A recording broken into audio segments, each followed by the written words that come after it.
जय गुरु गोरखनाथ। ओम नमः शिवाय। मैं किस्मत नाथ। मेरे पास एक केस आया था। उसकी शादी नहीं हो रही थी। वो बहुत जगह धक्के खा के आ चुका था। पंडितों के पास गया।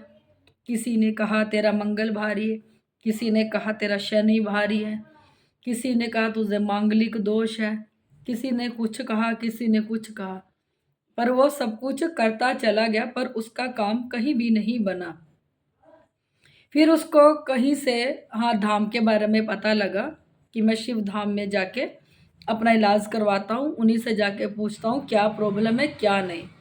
फिर जब वो शिव धाम में अपना इलाज कराने के लिए आया तो हमने देखा उसके ऊपर दो प्रेत थे और उनके कुल देवी देवता नाराज थे उनसे, और उनके पितर भी नाराज थे। जब हमने पूछा तो वो कहने लगा हमें तो अपने कुल के देवी देवताओं को पता ही नहीं, ना हमने कभी माना है, ना हमने कभी पितरों को माना है, ना हमने कभी कुल देवी देवता को माना है। जब तुम लोग अपने घर के कुल देवी देवता को नहीं मान रहे, अपने पितरों को नहीं मान रहे, फिर वो तुम्हारा शादी कैसे कर देगा? वो बंधन हो जाता है, वो बंधन में रख देते हैं। कुल के देवी देवता का क्या मतलब है कि हमारे अगर हमारा कुल का आगे वंश बढ़ेगा तो वही हमारे कुल देवी देवता को आगे पूजेगा ना। अगर हम ही नहीं पूज रहे अपने कुल के देवी देवता को तो वो हमारा कुल का वंश आगे क्यों बढ़ाएंगे जब हम पूज ही नहीं रहे। जब हम उसको पूजेंगे, उन्हें भी पता है, हमें कुल देवी देवताओं को भी पता है कि हमें आगे अपना वंश चलवाना है, आगे हमने अपने आप को पूजवाना है, तो इसकी शादी करें, इसको आगे करें ताकि अगली पीढ़ी हमको पूजने के लिए खड़ी हो जाए। अगर हम अपने कुल के देवी देवताओं को पूजेंगे नहीं, उनको मानेंगे नहीं, तो हमारी गाड़ी देखो कहीं भी नहीं चलेगी। अगर किसी की शादी नहीं हो रही और अड़चने आ रही हैं, सबसे पहले देखो वो अपने ऊपर नेगेटिविटीज को चेक करें, उसके बाद अपने पितरों को देखें, फिर अपने घर के कुल देवी देवता को देखें, उनको मनाएं। कई बार क्या होता है जब कोई आपके ऊपर कोई नेगेटिविटीज भी छोड़ देता है तो जो हमारे पितर है कुल के देवी देवता वो हमारे बंधन में आ जाते हैं। आप अच्छी गद्दी से जुड़ के ये पूछो कि जो हमारे कुल के देवी देवता हैं वो बंधन में तो नहीं है। अगर आप उन लोगों की पूजा कर रहे हो, जोत दिया बत्ती कर रहे, उसके बाद भी देखो आपकी शादी में रुकावट आ रही है, तो अपना एक बार जाके कुल देवी देवताओं को चेक कराओ कि कहीं बंधन में तो नहीं है। कहीं बंधन में होने के कारण हमारे बच्चे के संजोग नहीं खुल रहे। और कई लोग क्या होते हैं, खुंदक में सामने वाले के संजोग ही बांध देते हैं कि इसकी शादी ना हो, तो उसका संजोग भी बंध जाता है।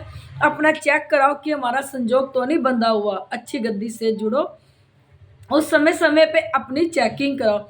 देखो कुछ लोगों के तो कर्म ऐसे होते हैं और कईयों पे कर्मों की मार होती है। कईयों के कर्मों की वजह से नहीं होता, कोई पिछला जन्म में ऐसा कोई कर्म किया होता है कि जो इस जन्म में उनको देना पड़ता है। और कईयों के ऊपर नेगेटिविटीज होती है, क्योंकि जो भी कोई नेगेटिविटीज छोड़ता है ये हमारे ग्रहों पे जाके, हमारे नक्षत्रों पे जाके बैठ जाती है।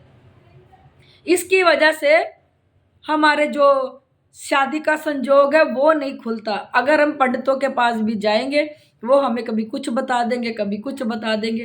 कोई कह देगा ये गंडमूल में है, इसकी गंडमूल शांति कराओ। कोई कह देगा ये मांगलिक है, इसकी मांगलिक की शांति। कोई कह देगा इसको काल सर्प दोष है, इसका उपारण करें।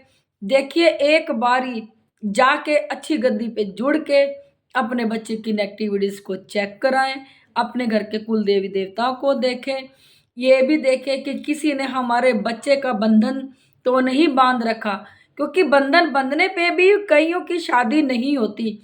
अपने बंधन खुलवाने बहुत ज़रूरी हैं, क्योंकि जब बंधन खुल जाएंगे तो कोई भी रुकावट आप लोगों को नहीं आएगी। इसलिए उसने फिर उस लड़के ने 1.25 महीने की सेवा करी अपने कुल देवी देवताओं की। उसको पता नहीं था कि उसके कुल देवी देवता कौन है। उसने फिर भी अपने कुल देवी देवता के नाम का दीपक जगाया, अपनी सेवा करी। सेवा करते करते उसको 1.25 महीना हो गया, क्योंकि हमने उसको 1.25 महीने की सेवा बताई थी। 1.25 महीने की सेवा के बाद उसके संजोग खुल गए और उसकी शादी हो गई। आज वो अच्छे से अपनी जिंदगी को व्यतीत कर रहा है। उसको कहता है कि मुझे नहीं पता था घर के कुल देवी देवता भी होते हैं, मैं तो इन चीज़ों को मानता ही नहीं था। घर में पितर भी होते हैं, मैं इन चीज़ों को मानता ही नहीं था। मुझे नहीं पता था कि इन चीज़ों की वजह से भी रुकावट ज़िंदगी में आ जाती है। उसने अपने घर के कुल के देवी देवता को प्रसन्न किया, अपने पितरों को प्रसन्न किया। उसकी शादी होगी, आज वो अपनी ज़िंदगी खुशी-खुशी व्यतीत कर रहा है। मैं आप लोगों को यही कहना चाहती हूँ, जिसकी शादी नहीं हो रही, जिसकी शादी में रुकावटें आ रही हैं, सबसे पहले वो अपने घर के कुल देवी देवताओं को देखे कि वो लोग अपने देवी देवताओं को दीवा जगाते हैं कि नहीं जगाते। अपने पितरों को देखे, अपने ऊपर नेगेटिविटीज चेक कराएं। उसके बाद ये देखें कि हमारे संजोग तो नहीं बांध रखे किसी ने, क्योंकि जब भी किसी के ऊपर हम प्रेत छोड़ते हैं तो उसकी वजह से हमारे संजोग बंध जाते हैं, तो हमारी शादी में रुकावट आना शुरू हो जाती है। मैं अपनी हर वीडियो में कहती हूँ, इसमें भी कह रही हूँ, यहाँ गुरु गोरखनाथ और भोलेनाथ साक्षात प्रकट हुए थे। यहाँ पे हर सूक्ष्म से सूक्ष्म चीज को देखा जाता है, जो हमारी बॉडी में रम जाती है, जो हमारे खून की नसों में रम जाती है, जो हमारे खून को काला कर देती है, और अंदर ही अंदर हमें अनेक बीमारियां लग जाती है। हम डॉक्टरों के पास जाते हैं तो रिपोर्ट में हमारी कुछ भी नहीं आता।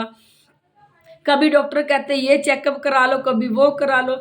जब हम कोई भी चेकअप करवाते हैं, कोई टेस्ट करवाने जाते हैं, तो वो रिपोर्ट बिल्कुल नॉर्मल आती है। इसकी समझ देखो किसी को भी नहीं आती कि हमारे साथ क्या हो रहा है क्या नहीं, क्योंकि ये नेगेटिविटी इतनी सूक्ष्म से सूक्ष्म होके हमारी बॉडी में फिट हो जाती है, इतनी सूक्ष्म होके बैठ जाती है, इसको हम एक सुई के नाके से भी निकाल सकते हैं। इतनी सूक्ष्म से सूक्ष्म होके ये नेगेटिविटीज हमारी बॉडी में फिट हो जाती हैं, क्योंकि हमारी बॉडी में इतनी सारी नेगेटिविटीज आके बैठ सकती है, क्योंकि एकमात्र ये सुई के बिंदु से भी निकल जाती है, और हमारी बॉडी में तो कितनी नेगेटिविटीज आके फिट हो जाएगी। कईयों को स्वप्न आते हैं गंदे, कईयों के साथ गंदा काम होता है, कई स्वप्न में दबते हैं, कईयों को काले परछाएं दिखते हैं, और कईयों के साथ तो देखो बहुत कुछ होता है। अपना बचाव आप लोगों ने करना है। जिसके साथ भी ये चीजें हो रही हैं वो जाके अपनी नेगेटिविटीज को चेक करें, क्योंकि ये धीरे धीरे हमारे खून को इतना काला कर देती हैं, अंदर ही अंदर हमें इतनी बीमारियां लगा देती हैं। कईयों को तो देखो ये गुर्दे फेफड़े खराब कर देती हैं, कईयों को ये अटैक कर देती हैं, कईयों को ये पथरियां दे देती हैं। और जिस जिस बीमारी से ये इंसान मरे होते हैं, मरने के बाद ये भूत प्रेत बनते हैं, हमें बाद में जब वो किसी की बॉडी में जाके फिट हो जाती हैं आत्माएं, और वही बीमारियां उनको लगनी शुरू हो जाती है जो उन इंसान को थी, जो